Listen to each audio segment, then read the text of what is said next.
Peu importe ce que vous avez fait aujourd'hui, vous n'avez pas entendu quelque chose d'aussi merveilleux que ce qui va suivre.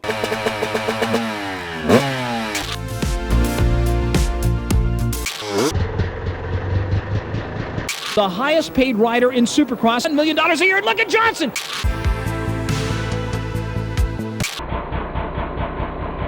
Non, je pense que les amateurs du 2 temps, ils vont pas nous faire chier. Tu crois qu'ils vont aimer l'épisode? Ah oui, mais c'est bon. Hein.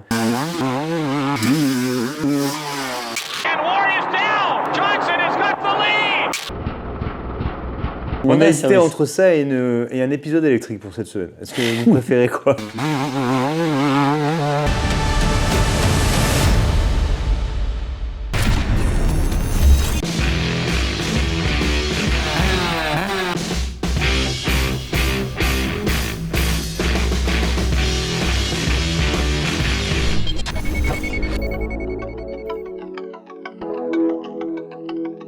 Je peux taper? Vas-y, fais ton claque, c'est ton épisode de toute manière. 250 CR 1988, Ricky Bad Boy Johnson. The riders up, ready, and here we go. Wardy has got to stay in front of Johnson, and Johnson goes to the inside. The lead as he can. He knows Johnson's behind him. He knows this man, number 2, is moving up. These guys are serious. And there comes Johnson. I don't like winning when Jeff, like the way I did when Jeff fell down. I would have rather just passed him, but I think it would have been a good race. T'as vu, j'ai mis la casquette clicker. Ça veut dire épisode vintage. Ah, c'est fou. C'est à chaque fois. Alors, un grand merci à lui parce qu'il m'a donné beaucoup de conseils déjà pour régler la moto. Parce que ça commence en fait d'un achat fait à la famille Corna qui nous a vendu cette 2,5 CR 1988 dans son jus. Et l'idée c'était de la refaire de A à Z. Alors, projet 250 CR 89, là on est au tout début. La moto a été mise en place. Axel a tout commandé et on est sur remonter le moteur. La difficulté, c'est que le carter était tout abîmé. Donc on a retrouvé un carter tout propre, tout beau, tout neuf. Il y a encore un petit peu de travail. On a beaucoup de pièces en retard. Donc le retard, ça sera les roues. On attend les cercles pour aujourd'hui. Mais là, on a reçu quand même beaucoup de joints. La partie moteur, de la pièce détachée. On récupère un petit peu les vieilles pièces, récupérer ce qui peut être récupérable.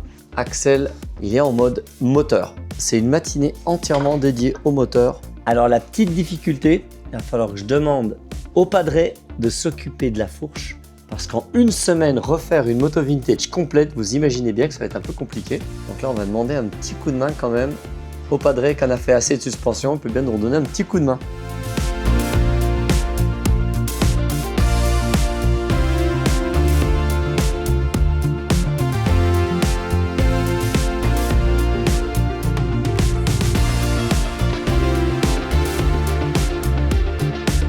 Je savais pas trop ce qu'on allait en faire et puis finalement, au fur et à mesure, tu sais, tu retournes dans les bouquins, c'est toujours pareil le vintage, tu retournes dans 1988, tu vas sur Google, tu reprends les images et là tu te reprends, mais en fait tout ce qui t'a fait rêver en un seul coup. 1988, j'ai exactement 11 ans, je commence le motocross, j'ouvre les motos vertes, j'ouvre les magazines, motocrampons et si tu veux, je tombe sur le numéro 1 absolu au monde, c'est Ricky Johnson. Un Californien qui habite à El Cajon et si tu veux, il est pilote officiel Honda, il est habillé Fox et c'est le premier qui a un contrat de fringues à côté. Tu sais, on a eu Tortelli avec Oxbow, tu te rappelles? Ouais, bien sûr. Bah, c'est le premier, donc il y avait une marque de fringues qui s'appelait Life is a Beach. Donc c'était les petits logos, mais tu connais les, oui, je vois très bien les ces petites petits... têtes un peu à la Fido Dido, des trucs comme ça, avec des trucs un peu... J'ai un t-shirt dans l'atelier que je me sers comme patte, justement Bad Boy Club. Tu sais, il y avait les... Ah, c'était un truc de dingue. D'ailleurs, Jean-Michel Baye, quand il est arrivé là-bas, il a un peu copié pour énerver déjà un petit peu les stars, tu sais. Ils avaient fait Byle Brothers Connection, BBC. Ouais. Normalement, c'était Bad Boy Club, tu sais. Ouais. Enfin bref, toutes des petites historiques comme ça. C'était les premières publicités. Ricky Johnson, tu sais, qui se met en penseur de Rodin, tout nu, pour une pub Fox, avec juste les bottes Fox. Et donc, il est tout nu, il a une cuisse, mon ami, elle est comme ça. Et voilà, les stars de l'époque, Jeff Ward, et surtout David Bellet. Ah bah oui. Donc, si tu veux, Johnson, c'est... Et JMB. C'est pas cette époque-là? Pas encore. C'est juste après. On y revient, voilà, exactement. Mais t'as raison, on n'est pas loin. Ah, parce que moi, dans ma tête, comme je suis beaucoup plus jeune que toi, si tu veux, dans ma tête, c'est... Mais on y revient. On y revient. In factory Honda, he is the richest rider, the highest paid rider in Supercross, some of the magazines claim. Over $1 million a year. And look at Johnson. He gives the high side to the crowd, the thumbs up side to the crowd. And Ward is down. And Johnson goes by. Oh, what a tough break for Wardy. Johnson has got the lead. Can Ward come? 3 titres 2,5 motocross, 2 titres 500 motocross et seulement 2 titres supercross. Pourquoi je dis seulement? Parce qu'en fait, il gagne 2 titres supercross une année, en 86. Ouais. En 87, c'est Jeff Ward qui gagne, le nain vert avec la Kawasaki. Ouais. 88, avec cette moto, il gagne le titre facile. Il arrive 89 et si tu veux, les premières épreuves, il les gagne toutes. Et là, quelqu'un lui retombe sur le guidon, ça lui casse la main. Et ça arrêtera sa carrière seulement un an après. Il va réessayer. Et si tu veux, il Ça lui arrêtera fout sa en l'air carrière. un peu. Mais Pour info, il a 26 ans. c'est ça, c'est qu'il n'a pas eu une carrière très très longue. Alors, ben est-ce qu'à l'époque, les pilotes ont des carrières plus courtes qu'aujourd'hui, selon toi? C'est hyper intéressant ce que tu dis. Ben moi, je me rappelle que les mecs, quand ils se cassaient un genou, C'était fini? c'était fini. Ouais. Jet Lawrence s'est cassé le genou au mois de février, il gagne l'Outdoor au mois de mai. Donc si tu veux, ça avait absolument rien à voir. Tortelli se l'est cassé 3 fois, Musquin se l'est cassé 2 fois. Et donc si tu veux, la médecine n'était pas au top. Il faut savoir que quand tu te cassais une jambe à l'époque, c'était un plâtre. Ouais. Aujourd'hui, Soubeyras, si je me rappelle bien, 66 jours après sa fracture du fémur, il roulait en course. Donc si tu veux, finalement, c'est la médecine qui n'a pas su réparer Ricky Johnson, alors qu'il avait gagné les nations, il a gagné les Grands Prix des États-Unis, il a tout gagné. Il était sous la coupelle de Roger de Coster. Donc, bref, on revient à cette 2,5 CR88 qui représente beaucoup pour moi.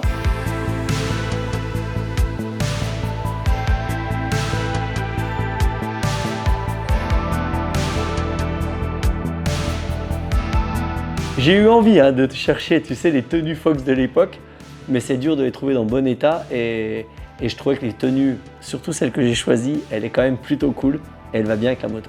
Alors, peu importe ce que vous avez fait aujourd'hui, vous n'avez pas entendu quelque chose d'aussi merveilleux que ce qui va suivre.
Cette 2,5 CR88, on est dans les premières années de la production rule.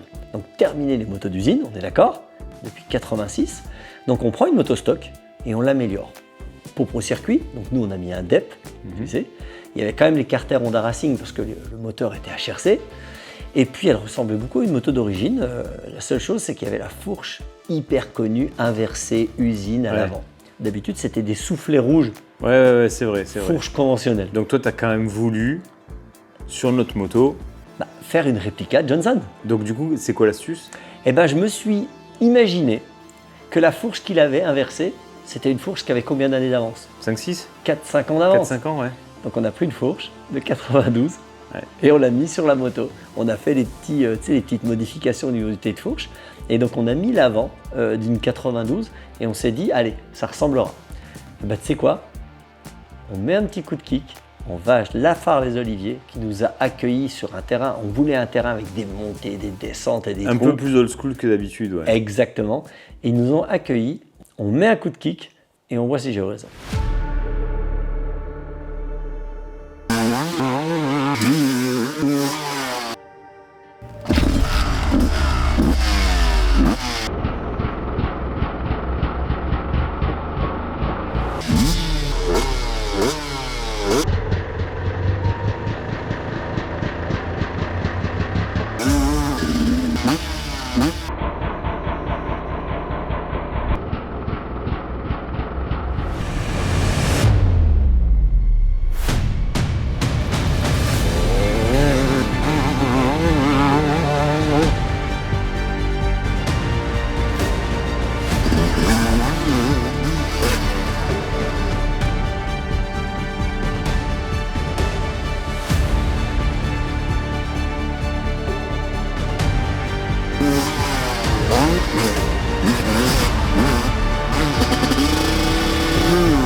Ça sonne clair, hein, Pierrick?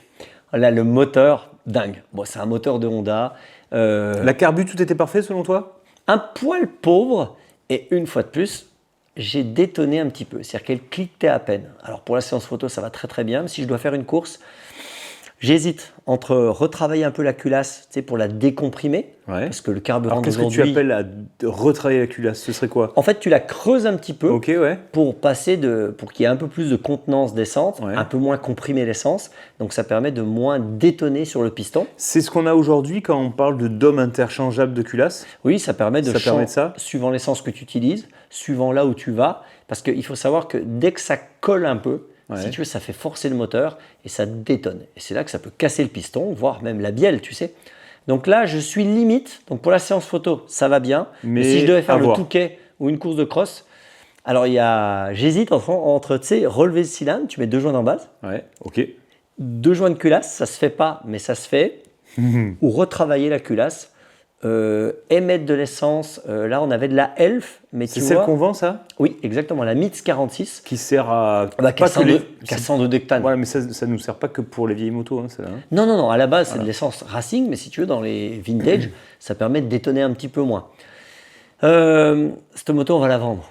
Donc, si tu veux, la personne ne pourra peut-être pas acheter de la Elf. Donc, du coup, je vais peut-être, à mon avis, refaire un petit peu le dôme.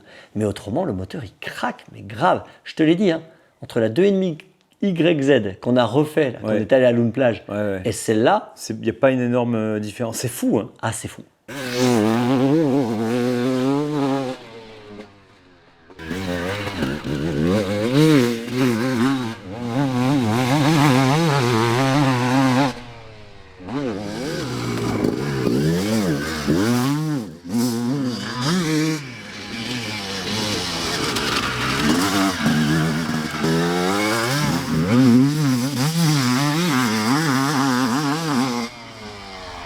Alors par contre, il y a une énorme différence, Pierrick.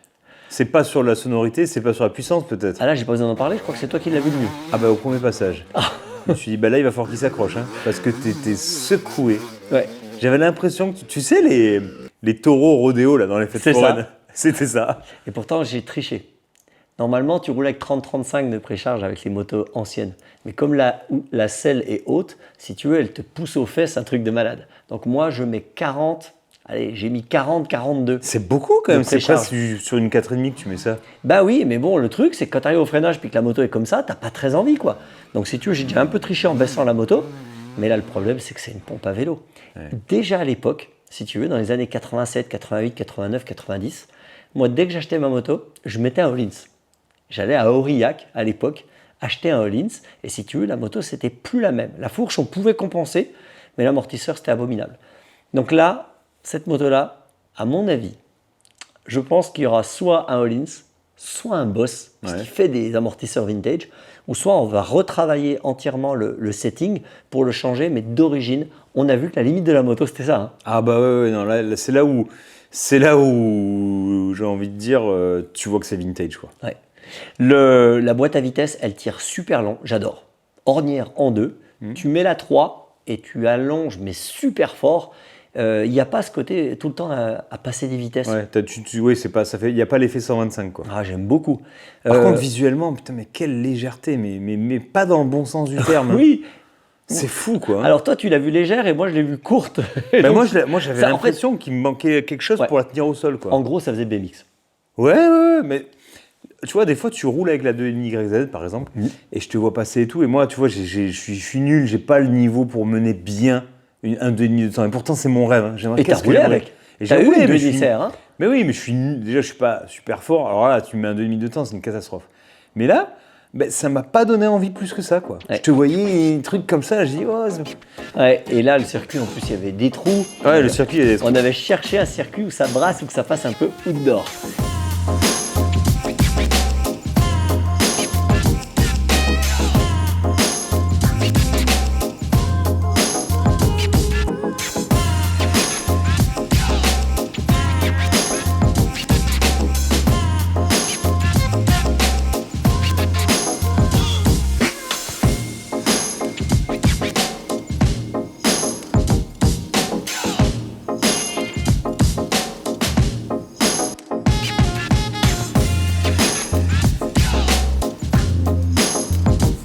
D'ailleurs, sur ce circuit un petit peu engageant, je me suis retrouvé dans les descentes à pas pouvoir freiner.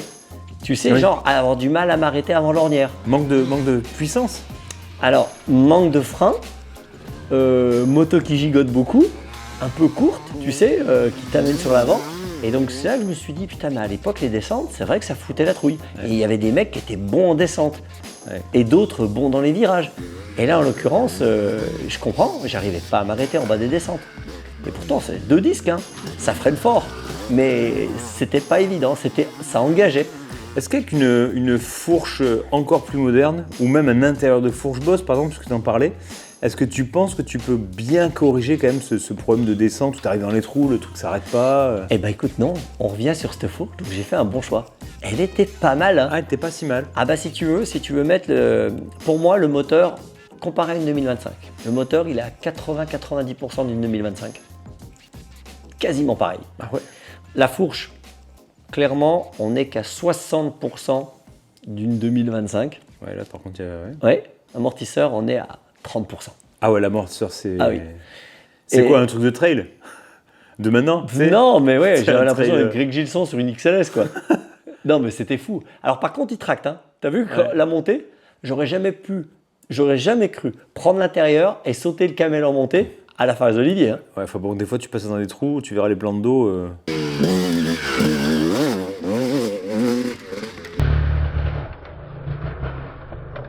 La moto, elle a 30 ans. Oui, non, mais je sais. T'es d'accord avec moi? Mais c'est vrai que le moteur n'est pas adapté au châssis, on peut le dire. Mais là, franchement, d'habitude, tu roules, ça me donne envie et j'essaie de me projeter. Là, non. À part la beauté. Non, là, bah, après. Elle oui, est belle ou pas? Oui, elle est très très belle. Ouais, Ah, très, ce très belle. rouge, pour moi, les Honda, donc 88-89, rouge de chez Rouge, qui avait d'ailleurs l'autocollant cadre rouge à l'époque, tu sais. Ils avaient fait une sorte de club, donc c'était le cadre rouge, JMB. À cette époque-là, JMB, il est champion du monde 125. Il fait Bercy avec cette 2,5, c'est R88, et il commence à se battre avec les Ricains. Et si tu veux, c'est seulement en 89 qu'il arrive aux États-Unis pour quelques courses, avant de faire tout le championnat en 90. Donc tu vois, on est à 2 ans de JMB qui part aux US. En tout cas, cette moto, pour info, il l'a en version 500 lui. Et nous, on en a une en train de se refaire en version 125.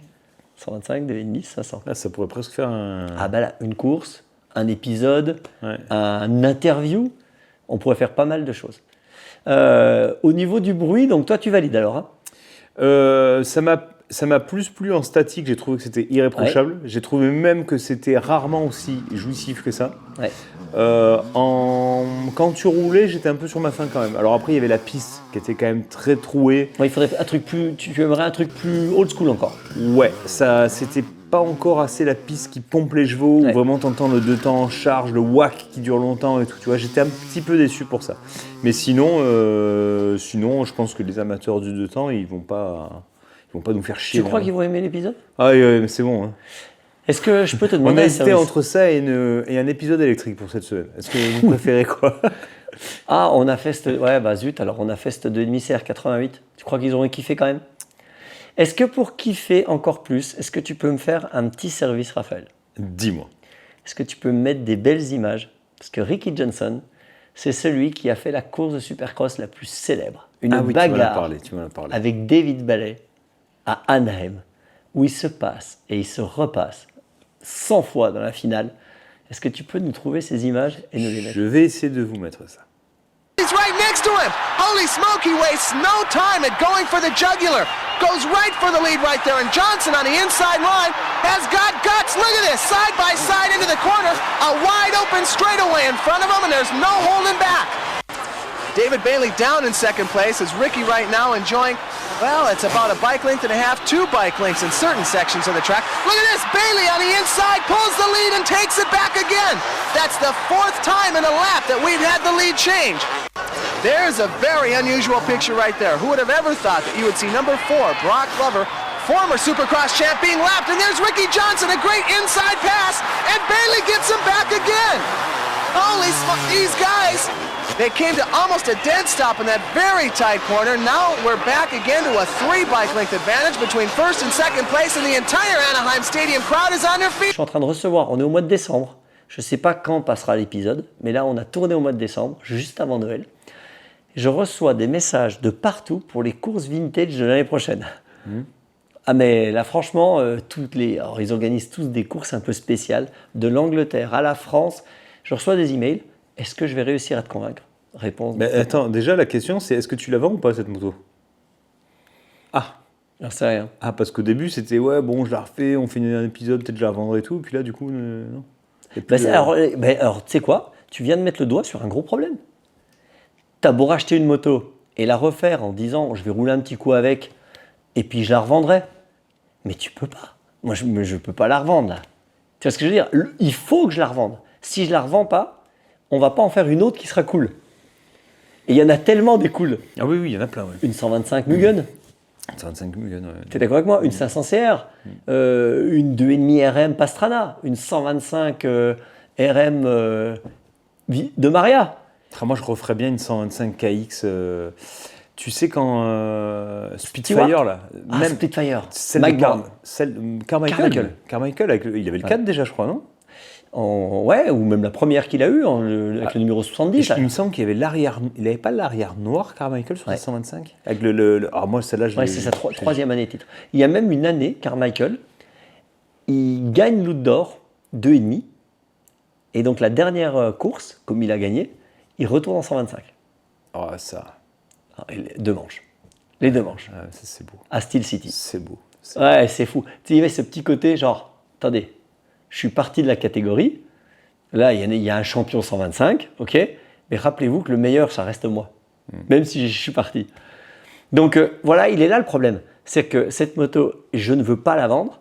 Mais si je la vends pas, on ne pourra pas faire d'épisode. Alors tu la vends ou pas alors? Bah oui, on va la vendre. Bon. Laisse-moi juste une course avec. Bon, bah, écoute. Je la décomprime, je mets un bon amortisseur, je fais une course avec. Vous venez tous, promettez-moi, vous venez tous et vous la regardez, vous la touchez, vous l'entendez, vous l'écoutez et on la vendra. Ce sera Lenia. Non, je sais pas. J'ai envie d'aller en Angleterre. Oh putain, il vous fait chier quand vous.